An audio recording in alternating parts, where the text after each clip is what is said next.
L'émission Paroles certaines vous présente un survol de l'Apocalypse, le dernier livre de la Bible, en 12 programmes d'un quart d'heure. Ils ont été préparés par John Alexander, enseignant à l'Institut biblique de Genève.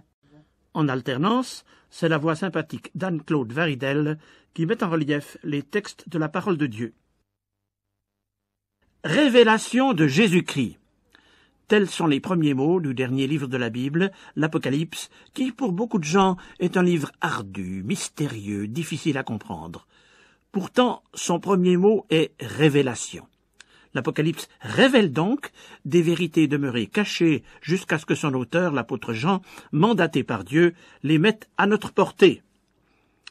L'emploi du mot Apocalypse a été dénaturé par les médias, qui y recourent chaque fois que survient une catastrophe de grande envergure.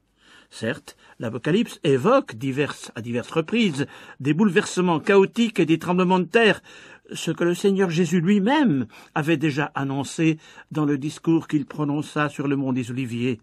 Une prophétie qui, comme celle de l'Apocalypse, appartiennent à un avenir sombre, mais peut-être très proche de nous dans le temps.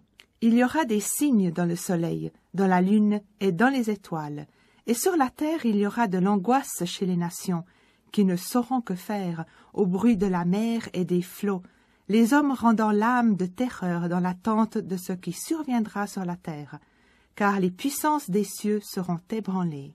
Luc 21, 25 à 26. Mais ces terribles perspectives ne sauraient éclipser le caractère didactique, lumineux, voire même glorieux du dernier livre de la Bible, qui a beaucoup à nous apporter.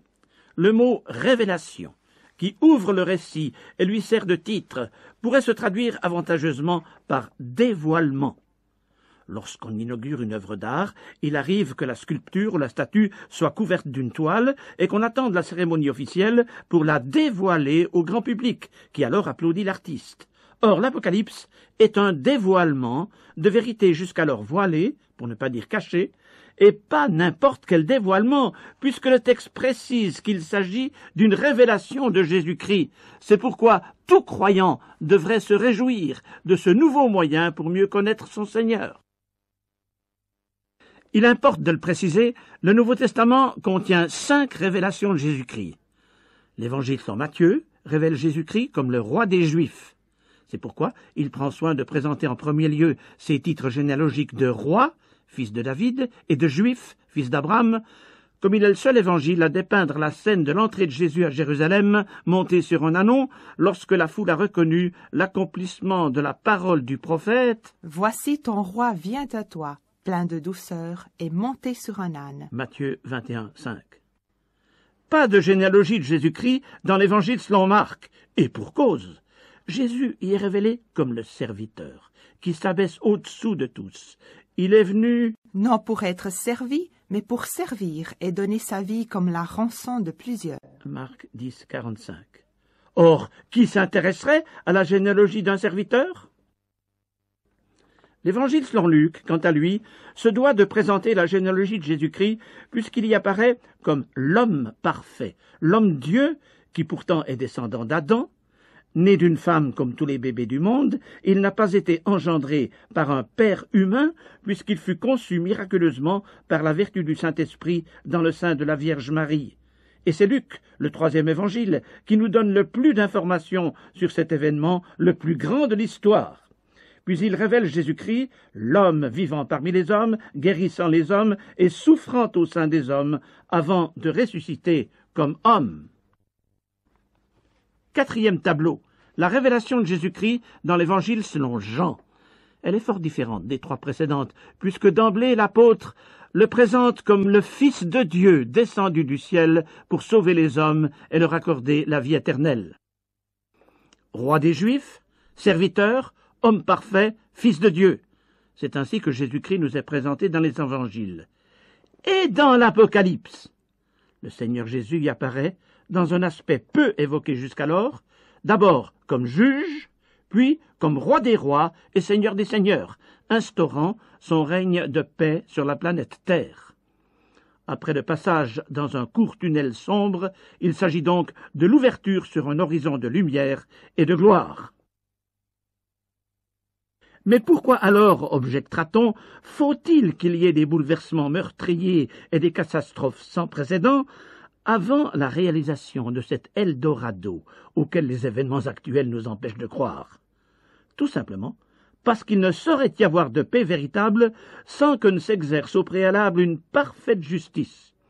Il faut que les vrais coupables qui conduisent aujourd'hui l'humanité vers des abîmes de souffrance et de désarroi soient dévoilés, jugés et condamnés. Car depuis l'aube de l'histoire, toutes les guerres, des conflits tribaux aux conflagrations universelles, ont éclaté sur un fond d'injustice criante, un terreau favorisant la germination de toutes les haines. Or, comme l'Écriture sainte l'affirme, « L'œuvre de la justice sera la paix, et le fruit de la justice, le repos et la sécurité pour toujours. » Ésaïe 32, 17. Il faut donc que le juge suprême s'impose en arrachant le mal à la racine pour que, sur le sol d'une planète enfin débarrassée de tant de souillures et de flétrissures, germe finalement la félicité d'un bonheur universel né de la connaissance du vrai Dieu, qui remplira la terre comme le fond de l'océan est rempli par les eaux qui le couvrent. Ésaïe 11, 9. Ayant évoqué ces lumineuses perspectives, revenons maintenant au livre de l'Apocalypse pour y examiner une donnée fondamentale de sa structure. Si ce magistral ouvrage est si souvent incompris, c'est qu'il consacre à la série des terribles jugements futurs la majeure partie de ses pages, pour être précis, les chapitres 4 à 18, alors que le livre n'en compte que 22. Mais, sur le plan chronologique, les proportions de ce calendrier sont fort différentes. Tandis que le début du livre résume les 2000 ans de clémence et de grâce dont l'humanité a bénéficié depuis la première venue de Jésus-Christ, les 15 chapitres réservés au jugement ne couvrent que 7 petites années. Enfin, les 4 derniers chapitres embrassent les 1000 ans de règne terrestre de Jésus-Christ, suivis d'une éternité de paix et de gloire divine. En d'autres termes, c'est une courte période de 7 années terribles qui s'interpose entre 2000 ans de grâce et un avenir qu'on ne peut ni mesurer ni imaginer, mais qui s'épanouit progressivement vers la félicité éternelle. Pourquoi alors l'apôtre Jean s'arrête-t-il si longuement sur cette courte mais effrayante période, alors qu'il est très succinct sur celle qui la précède et celle qui la suit? Parce qu'il a tant été impressionné par l'annonce des foudroyants cataclysmes qui sous peu surprendront les hommes, qu'il ne néglige rien pour les prévenir du terrible sort qui les attend. Il est temps maintenant de jeter un coup d'œil à la première page du livre de l'Apocalypse.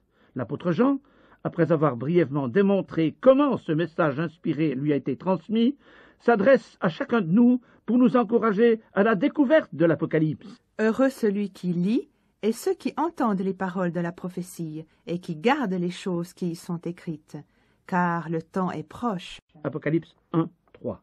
Oui, le temps est proche.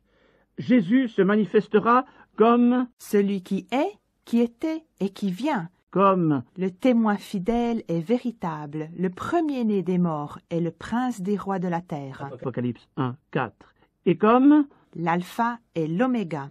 La première et la dernière lettre de l'alphabet grec, donc le commencement et la fin. Le Seigneur Dieu, le Tout-Puissant. Apocalypse 1, 8. La découverte de la manifestation glorieuse et souveraine de Jésus-Christ présentée par l'Apocalypse ne peut donc que remplir nos cœurs d'espérance. Que cette réalité proche s'impose au monde avant ou au cours du 3e millénaire importe peu. Ce n'est pas à nous de savoir, ni de prévoir ou devancer les temps dont Dieu seul détient le secret. Mais un fait essentiel demeure, celui qui lit ce livre et se laisse instruire par cette révélation, celui-là est heureux. Il vit dans la réalité, il ne se contente plus des nouvelles de hier communiquées par les médias, mais il s'informe des premières nouvelles de demain. Or, cette lecture lui confère de profondes convictions, et même si nous allons vers des lendemains qui pleurent, nous regardons déjà à des surlendemains qui chantent. Heureux celui qui lit, car le temps est proche. Avant que nous ne prenions congé de vous, auditeurs qui avez tenu à nous suivre pendant ces quelques instants, permettez-moi de relever une phrase qui nous concerne chacun personnellement et qui se situe au milieu des versets que nous avons évoqués. Apocalypse 1, versets 5 à 6. À celui qui nous aime et qui nous a délivrés de nos péchés, à lui soit la gloire et la puissance au siècle des siècles. Amen. Jésus-Christ nous a sauvés en montant sur la croix de Golgotha parce qu'il nous aime. C'est le temps présent. De manière indéniable, il nous a délivrés de nos péchés. C'est un acte historique, c'est un acte au temps passé, mais pleinement suffisant pour assurer pardon et salut à celui qui par la foi s'appuie sur l'œuvre accomplie par Jésus-Christ il y a 20 siècles pour nous racheter de nos fautes. Oui, il nous a délivrés de nos péchés parce qu'il nous aime. Or, dans ce verset, le premier verbe n'est pas exprimé au passé, mais au présent. Il nous aime. Jésus nous a aimés même avant sa première venue sur terre il y a 2000 ans. Mais il continue de nous aimer. Il nous aimera demain, en nous préservant du courroux divin fondant sur les vrais coupables. Puis il nous aimera tout au long de son éternité de paix. L'amour divin se conjugue toujours au présent, mais c'est un océan éternel dans lequel il nous appelle à plonger dès cet instant. Alors, pourquoi attendre la suite de cette passionnante découverte de l'Apocalypse? Faites dès maintenant l'expérience personnelle de ce glorieux amour. À celui qui nous aime et qui nous a délivrés de nos péchés, à lui soit la gloire. Si vous désirez bien profiter de notre survol de l'Apocalypse, prenez la peine, avant notre prochain rendez-vous sur les ondes, de lire attentivement ce premier chapitre de l'Apocalypse. C'est donc à bientôt.